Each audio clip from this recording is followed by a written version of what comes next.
Hello everyone, welcome back in মিষ্টি Prius আনাদার্স mini blog. আগের mini ব্লগে তো তোমরা দেখেইছিলে যে আমরা কিছু পার্সেল বক্স প্যাকিং করেছিলাম।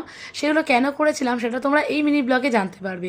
তো আজকে হলো আমার বাবার মৃত্যুবার্ষিকী, তাই আজকের দিনের উপলক্ষে আমরা সবাই মিলে একটা ছোট্ট চেষ্টা করেছিলাম কিছু দুস্থ মানুষদের মুখে খাবার তুলে দেওয়ার। এদিকে তো আমরা সব পার্সেল বক্সগুলো ব্যাগে প্যাকিং করে বেরিয়ে পড়লাম স্টেশনের উদ্দেশ্যে। স্টেশনে এসে তো দিদি ফার্স্টে টিকিটটা কেটে নিল, দেন তো আমরা টিকিট কেটে সোজা ট্রেনে উঠে পড়লাম। আর আমাদের ট্রেনটা ছেড়েছিল ঠিক 9:15। আর লেডিস কম্পার্টমেন্ট মানেই তো এই জুয়েলারি খাজানা টেনে উঠবেই, আর যেটা আমার বোন এখানে হাঁ করে দেখছিল। তারপর তো আমরা পৌঁছে গেলাম আমাদের আজকের গন্তব্যস্থল নৈহাটিতে।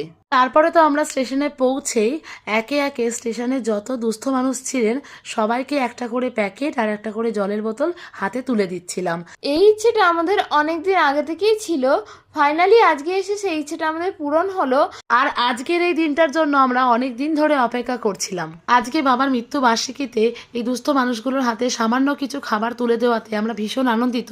আর আমাদের মনে হলো তোমাদের সাথে ভিডিওটা শেয়ার করলে তোমাদেরও ভালো লাগবে। আমাদের কাছের মানুষেরা আমাদের প্রত্যেকের কাছে ভীষণ দামি। জানি বাবা দূর থেকে আমাদেরকে দেখছে আর আশীর্বাদ করছে। তারপরে নৈহাটিতে কি কি করলাম সেটা আসছি পরের পার্ট নিয়ে। So thanks for watching, by.